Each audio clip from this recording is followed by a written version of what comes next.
अस्सलामुअलैकुम। आज हम आपको बताने जा रहे हैं अजीब करप्शन की गज़ब कहानी। इमरान खान पूछता रहा कि बाजवा ने मेरी हुकूमत गिराई, और ये हमारे टीवी जर्नलिस्ट कहते थे कि बाजवा ने इमरान खान की हुकूमत क्यों गिराई, अमेरिका ने इमरान खान की हुकूमत क्यों गिराई। तो आज हम आपको एक डार्क सीक्रेट ऑफ आर्मी बताने जा रहे हैं। क्या आप जानते हैं कि पाकिस्तान के बड़े बड़े कारोबारी इदारे और हाउसिंग प्रोजेक्ट्स लाने वाली कारपोरेट पाकिस्तान आर्मी के ज़ेरे इंतज़ाम इस वक्त ना सिर्फ 50 से बड़ी कारोबारी कंपनियां काम कर रही हैं, बल्कि इसके पास मुल्क के रकबे का 12% कब्जा भी है, जिसके बलबूते पर वो मुल्क में अलहदा माशी सल्तनत कायम कर चुकी है, जिसकी वजह से रियासत के अंदर एक अलहदा रियासत बन चुकी है। बड़ा सवाल यह है कि मुल्क की कुल आमदन का एक बड़ा हिस्सा फौज को दिफाई ज़रूरियात फराहम करने के लिए दिया जाता है। तो फिर क्या वजह है कि पाक फौज अपनी पेशा वाराना मसरूफियात के अलावा मुख्तलिफ कारोबारी सरगर्मियाँ और उन्हें मुसलसल वसअत देने में इतनी दिलचस्पी लेती है। दिफाई उमूर की तजियाकार डॉक्टर आयशा सदीका का कहना है कि वह मुल्क जहाँ फौज को मतलूबा वसाइल फराहम नहीं किए जाते, वहाँ फौज को महदूद पैमाने पर चंद कारोबार में हिस्सा लेने की इजाज़त होती है, लेकिन पाकिस्तान में हुकूमत फ़ौज को भरपूर वसाइल फराहम करती है। उन्होंने कहा कि 50 की दिहाई में मुख्तलिफ कारोबारी इदारे फ़ौज में रिटायर होने वाले फ़ौजी अफसरान को मुराद फराहम करने के लिए बनाए गए, लेकिन ये सब जानते हैं कि रिटायर्ड फौजी ऑफिसरान को पेंशन भी मिलती है, जो कि सिविलियन खाते से अदा की जाती है। आयशा सदीका का कहना है कि पेशा वाराना अफवाज खुद को कारोबारी सरगर्मियों में मसरूफ़ नहीं करती। इसके अलावा फ़ौज को मिलने वाले फ़ंड्स का ऑडिट तो होता ही नहीं है, इसलिए यह किसी को भी नहीं मालूम कि फ़ौज को मिलने वाला बजट इन कारोबारी इदारों में तो इस्तेमाल नहीं होता। मुख्तलिफ आदाद शुमार के मुताबिक पाकिस्तान की फ़ौज के पास इस वक्त 1 करोड़ 20 लाख एकड़ ज़मीन है, जो कि कुल मुल्की रकबे का 12% बनता है। इसमें से 1 लाख एकड़ कमर्शियल मकासद के लिए इस्तेमाल की जा रही है। फ़ौज के पास लाहौर में 12,000, कराची में 12,000, अटक में 3,000, टेक्सला में 2500, पेशावर में 4,000, कोयटा में 2500 एकड़ ज़मीन है। मुहतात अंदाजे के मुताबिक इस ज़मीन की कुल मालियत 300 अरब रुपए बनती है, लेकिन यह भी एक हकीकत है कि बावलपुर में मौजूद सरहदी इलाके की ज़मीन 380 अरब रुपए फी एकड़ के हिसाब से सीनियर अफसरान में तकसीम की गई। जनरल से लेकर कर्नल साहिबान तक कुल 100 अफराद में ये तकसीम की गई। इनमें से नुमाया नाम general Pervez Musharraf, general Zubair, general Arshad Hussain, general Zarar, general Zulfiqar Ali, general Salim Haider, general Khalid Maqbool, admiral Mansoor अल हक के हैं। नाकदीन का कहना है कि यह दुनिया की वो वाहिद फ़ौज है जो मुल्की मईशत में अपनी सल्तनत कायम कर चुकी है। मुल्की मईशत में कमोबेश 60% हिस्सादार है। इस सल्तनत के 4 बड़े हिस्से हैं, जिनमें आर्मी वेलफेयर ट्रस्ट, फौजी फाउंडेशन, शाइन फाउंडेशन और बैरिया फाउंडेशन नुमाया। फौज इन 4 नामों से नुमाया कारोबार कर रही है, और यह सारा कारोबार वजारत दिफा के मातहत किया जा रहा है। इस कारोबार को मज़ीद 3 हिस्सों में तकसीम किया गया है। पहला हिस्सा NLC यानी नेशनल लॉजिस्टिक सेल है। यह ट्रांसपोर्ट से मुतल्लिका शोबा है, जहां कहा जाता है कि यह मुल्क की सबसे बड़ी ट्रांसपोर्ट कंपनी है, जिसका 1698 से ज़्यादा गाड़ियों पर मुश्तमिल है। इसमें कुल 7279 अफराद काम करते हैं, जिसमें से 2549 हाजिर सर्विस हैं और बाकी रिटायर्ड फौजी हैं। NSL ने 80% रेलवे की माल बर्बादारी के आमदनी को ख़त्म कर दिया, क्योंकि जो काम पहले रेलवे करती थी अब वो NLC करती है। फौज कारोबार का दूसरा हिस्सा फर्टिलाइज़र वर्क्स ऑर्गेनाइजेशन FWO, जिसको आम अल्फाज में कहा जाता है, मुल्क का सबसे बड़ा ठेकेदार इदारा है। इस वक्त मुल्क के तमाम अहम तामीराती टेंडर्स जैसे सड़कें वगैरह इसी के हवाले हैं। इसके साथ साथ कई शाहराहों पर टूल टैक्स लेने के लिए भी इसी इदारे को जिम्मेदारियां सौंपी गई हैं। SCO नामी फौजी इदारे को आज़ाद कश्मीर, साबिक फाटा और दीगर शुमाली इलाका जात में कम्युनिकेशन का काम सौंपा गया है। नाकदीन का कहना है कि मुशर्रफ सरकार ने रिटायरमेंट के बाद 5,000 से ज़ायद लगभग फौजी अफसरान को मुख्तलिफ इदारों में अहम ओहदों पर फायज किया, और एक रिपोर्ट के मुताबिक इस वक्त 56,000 सिविल ओहदों पर साबिक फौजी अफसरान तैनात हैं, जिनमें 1600 कारपोरेशन ने। पाकिस्तान रेंजर्स भी ऐसे कारोबार में बढ़ चढ़ कर हिस्सा लेती है, जिसमें समंदरी इलाके के 1800 किलोमीटर लंबी सिंध और बलोचिस्तान के इलाके में मौजूद झीलों पर रसाई है। इस वक्त सिंध की 20 झीलों पर रेंजर्स की अमलदारी है, और इस इदारे के पास पेट्रोल पंप्स और अहम होटल्स भी हैं। 15 फरवरी 2005 को सेनेट में पेश करदा एक रिपोर्ट के मुताबिक फ़ौज के कई इदारे स्टॉक एक्सचेंज में रजिस्टर्ड भी नहीं हैं। इनकी सरमायाकारी किसी भी तरह आलमी सरमायाकारी से मुख्तलिफ नहीं है। आर्मी वेलफेयर ट्रस्ट के projects. Army welfare trust Nizampur cement project, army welfare pharmaceutical, Askari cement limited, Askari commercial bank, Askari general insurance company limited, Askari leasing limited, Askari lubricants limited, Askari sugar mills भगीन, army welfare sugar projects, army welfare woollen mills Lahore, army welfare hosiery project, army welfare rice Lahore, army stand farm, army farm Khoski Badin, army welfare trust plaza Rawalpindi, लगारी travels, services travels Rawalpindi, army welfare trust, commercial market project और Askari information जैसे इदारों के ज़रिए अफवाज पाकिस्तान सरमायाकारी में मसरूफ़ है। फ़ौजी फाउंडेशन के projects.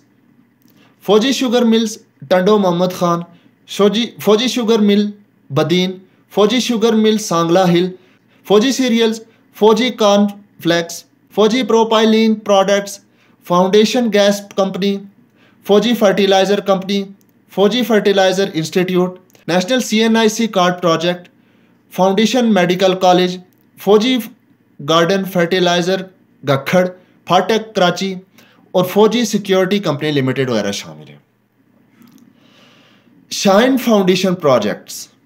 Shaheen international, Shaheen cargo, Shaheen airport services, Shaheen airways, Shaheen complex, Shaheen PTV, Shaheen information and technology. Bahria foundation के प्रोजेक्ट्स।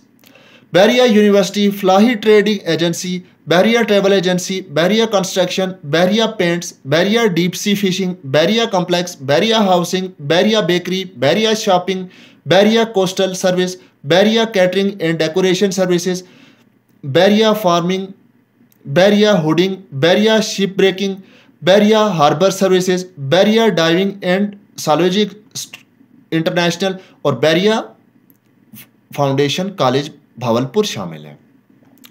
मुल्क के तमाम बड़े शहरों में मौजूद cantonment areas, defence housing societies, Askari housing projects और दिफाई इराजी फार्म इसके अलावा हैं। सन 1955 में कोटरी बैराज की तकमील के बाद गवर्नर गुलाम मोहम्मद ने एक आपाशी स्कीम शुरू की जिसके तहत ज़मीनें बांटी गई, लेकिन 4 लाख मुकामी अफराद में तकसीम की जाने के बजाय ये ज़मीनें बासर अफराद में तकसीम कर दी गई। यहाँ जनरल अयूब खान को 500 एकड़, कर्नल ज़ियाउल हक को 500 एकड़, कर्नल नूर इलाही को 500 एकड़ और कर्नल अख्तर हफीज़ को 500 एकड़, कैप्टन फ़िरोज़ खान और मेजर आमिर को 243 एकड़ जबकि चीफ सेक्रेटरी सूबा सादिक को 400 एकड़ ज़मीन का हकदार करार दिया गया। इस तरह 1962 में दरियाए सिंध में कश्मीर के करीब गदू बैराज की तामीर मुकम्मल हुई। इसके सैराब होने वाली ज़मीनें जिनका रेट इस वक्त 5 से 10 हज़ार रुपये फ़ी एकड़ था, अस्करी हुकाम ने सिर्फ 500 रुपये फ़ी एकड़ के हिसाब से ख़रीदी।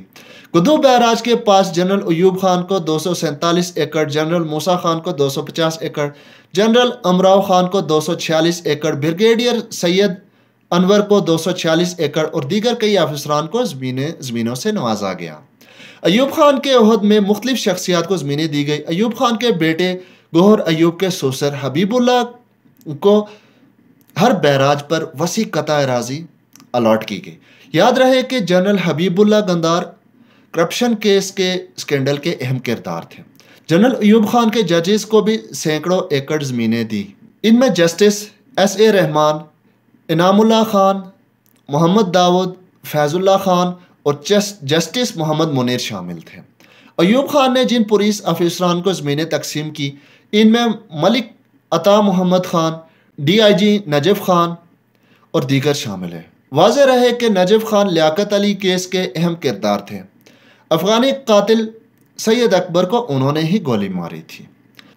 सन 1982 में कटल फार्मिंग स्कीम शुरू की गई जिसके तहत छोटे काश्तकारों को भेड़ बकरियां पालने के लिए ज़मीन दी गई, मगर इस स्कीम में गवर्नर सिंध सादिक अब्बास ने सिंध के जंगलात की कीमती ज़मीन 246 रुपये फ़ी एकड़ के हिसाब से मुफ्त बांटी।